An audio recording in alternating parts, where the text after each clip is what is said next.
Dumfries ceduto in Premier League ed una parte dell'incasso reinvestita su Nusser Mazraoui del Bayern Monaco. Sarebbe questo il piano dell'Inter secondo le ultime indiscrezioni di oggi, un Inter che deve risistemare i conti, i bilanci, lo sappiamo, ma allo stesso tempo ovviamente deve mantenere la competitività della squadra che rimane sicuramente ambiziosa.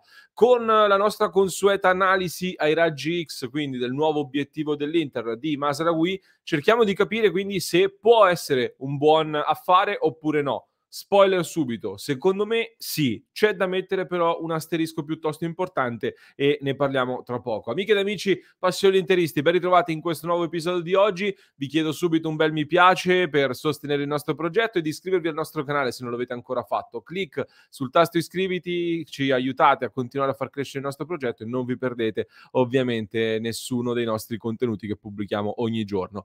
Partiamo come sempre dalla notizia. Che cosa sta succedendo? Perché parliamo di Mazraoui oggi? Perché a riportare la notizia è in particolar modo la Gazzetta dello Sport in questo caso. In realtà però è una notizia che diciamo tra le pieghe del mercato gira già da un po' e che in molti tra l'altro stanno confermando anche in queste ore.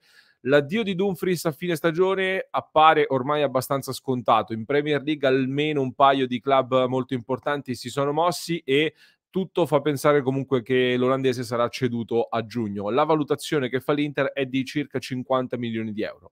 L'obiettivo sarebbe poi quindi di da un lato sistemare le necessità di bilancio, dall'altro poi reinvestire una parte di questa cifra sul sostituto dell'olandese. Ovviamente bisogna tappare quella lacuna che si andrebbe a creare. Il nome in prima fila quindi sarebbe proprio quello di Nusser Mazraoui del Bayern Monaco, reduce anche da un buon mondiale con il Marocco, che è stata forse la più grande sorpresa del torneo. Un giocatore, Mazraoui, che l'Inter conosce già molto bene perché tra le altre cose lo aveva corteggiato dopo l'addio di Hakimi per sostituire quindi il suo connazionale, quindi prima di andare poi su Dumfries che ha preso il posto di Hakimi, e nuovamente nel 2022 l'Inter aveva valutato Mazraoui quando stava lasciando a parametro zero l'Ajax.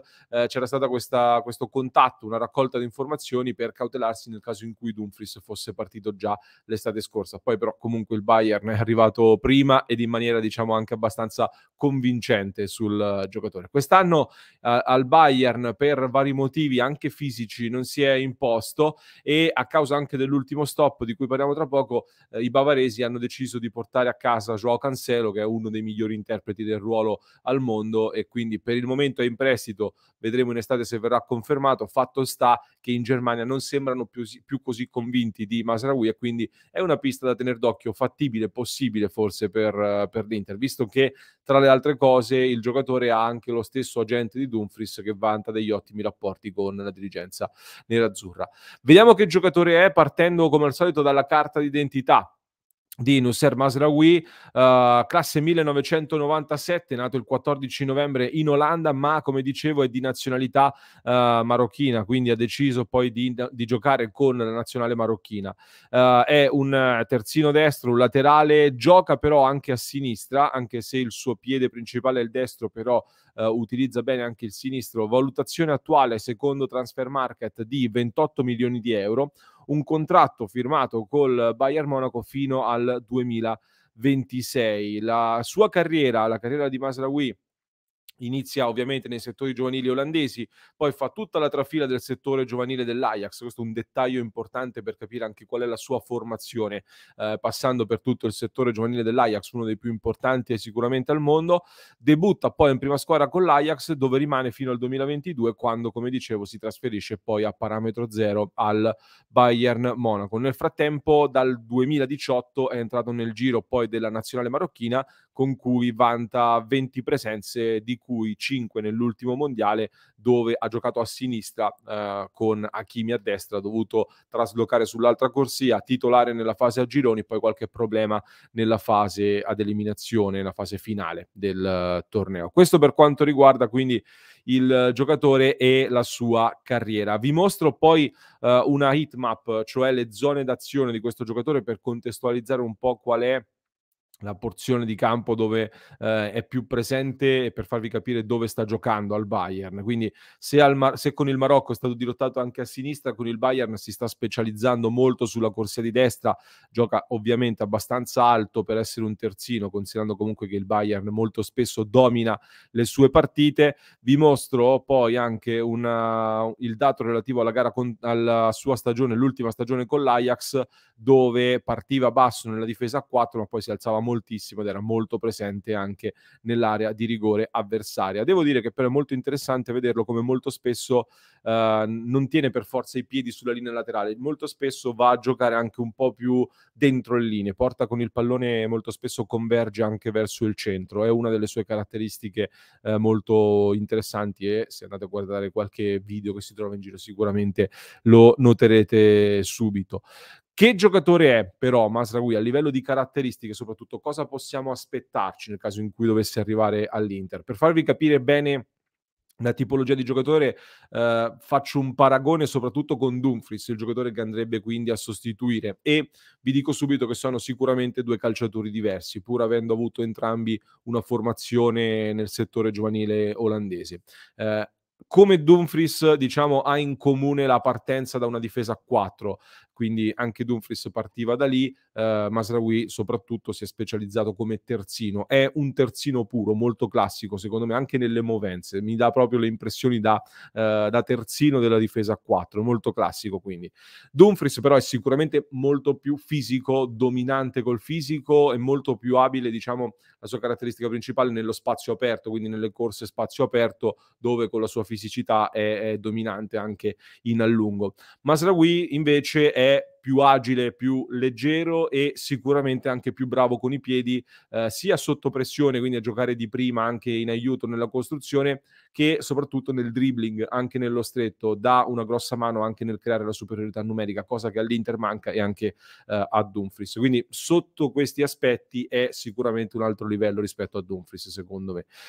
Anche di testa comunque se la cava, visto che è un po' più alto di 1,80 m, quindi non è basso, quindi anche di testa si difende, e nelle dinamiche difensive, nelle letture, conosce abbastanza bene, diciamo, la materia. Poi, come è successo anche al mondiale, può giocare anche a sinistra, anche se chiaramente nasce più a destra. E per farvi capire ancora meglio, ho preparato un confronto abbastanza particolare con delle statistiche che prendiamo dal portale WhoScored. Siccome stiamo parlando del confronto con Denzel Dumfries, entrambi quest'anno stanno avendo qualche difficoltà, non stanno giocando ai loro livelli sicuramente, però allora ho deciso di confrontarli, ma nel loro ultimo anno da protagonisti in Olanda, dove comunque possiamo quindi assimilare anche il contesto in cui hanno ottenuto queste statistiche. Per cui ho confrontato la stagione 21-22, l'ultima di Mazraoui all'Ajax, con la stagione 20-21, l'ultima di Dumfries al PSV, prima di passare all'Inter. E in generale devo dire che Mazraoui intanto ha un rating statistico più alto, quindi a livello statistico complessivamente l'ultima annata di Mazraoui in Olanda è stata migliore rispetto a quella di Dumfries in Olanda. Come numeri puramente difensivi, entrambi i giocatori diciamo che se la battono, sono abbastanza simili per quanto riguarda le statistiche più puramente difensive. Mazraoui è un po' meno falloso, in attacco sono simili con caratteristiche difensive. Mazraoui tira di più ed è più abile nel dribbling, Dumfries ha fatto più assist, Mazraoui ha segnato di più, tra l'altro anche con dei gol molto belli, anche con entrambi i piedi. La differenza netta però secondo me emerge soprattutto nei dati relativi ai passaggi, dove quasi tutte le statistiche dei passaggi di fatto pendono dalla parte di Mazraoui, che è più preciso, ne fa di più ed è più bravo anche nei cross e nei passaggi lunghi. Quindi in questo, nei dati più tecnici, dunque sicuramente vince Mazraoui. E questo secondo me è un confronto che dovrebbe rendere abbastanza chiaro appunto la differenza tra i giocatori e che giocatore è Mazraoui soprattutto. Arriviamo però ai tasti dolenti, come dicevo in apertura, gli asterischi. Qual è il problema di questo calciatore? Quali sono i contro possibili in questa operazione? Innanzitutto va considerato l'ingaggio, perché non ho conferme ufficiali, ma da quello che circola, da quello che si legge, pare che al Bayern Monaco guadagni qualcosa come 8 milioni di euro a stagione, significa tra l'altro fino al 2026, quindi un contratto ancora piuttosto lungo. Significa una cifra altissima, vorrebbe dire che l'Inter diventerebbe il giocatore più pagato se dovesse mantenere questo tipo di ingaggio. Altri 3 anni a 8 milioni, 24 milioni nei prossimi 3 anni è una cifra non indifferente. Chiaro quindi che anche lui eventualmente dovrebbe fare uno sforzo dal punto di vista contrattuale e anche col decreto crescita comunque non è semplicissimo trovare una quadra, dovresti fare un contratto lungo e piuttosto oneroso, non è un'operazione molto low cost. Ecco, potrebbe essere però per lui l'occasione per fare un passo indietro dopo il Bayern, perché l'Inter in questo momento purtroppo è un passo indietro a livello anche di campionato, rilanciarsi e poi magari provare a decollare verso altri club ancora più ricchi, perché questo è il contesto del calcio italiano. Il cartellino invece devo dire, leggevamo viene valutato 28 milioni di euro da Transfer Market, il Bayern però lo ha preso a parametro zero la scorsa stagione e questo secondo me molto spesso incide, nel senso che quest'anno sta faticando, è stato preso a zero, non credo ti possano chiedere 28 milioni che comunque potrebbe essere in realtà il valore effettivo di questo giocatore. Magari sbaglio, però molto spesso anche il semplice fatto che il giocatore è stato preso a zero incide poi sul prezzo, soprattutto soltanto dopo un anno. Il problema più grande però è la sua condizione fisica, verrebbe da dire, perché purtroppo in carriera ha avuto diversi problemi anche negli ultimi anni e anche quest'anno sia al Bayern che al Mondiale è stato un po' frenato, ma soprattutto in questo momento lui è fermo per un'infiammazione al pericardio. Un'infiammazione che è emersa ad inizio gennaio, subito dopo il Mondiale, e che tutt'oggi lo tiene fuori e non ho trovato informazioni su date di un suo possibile rientro. Quindi non sono un medico, non so assolutamente quanto sia un'infiammazione grave, pericolosa, quanto starà fermo e come rientrerà poi una volta recuperato, però in questo momento è fermo da oltre un mese e quindi anche questa sicuramente è una situazione che va monitorata con cautela.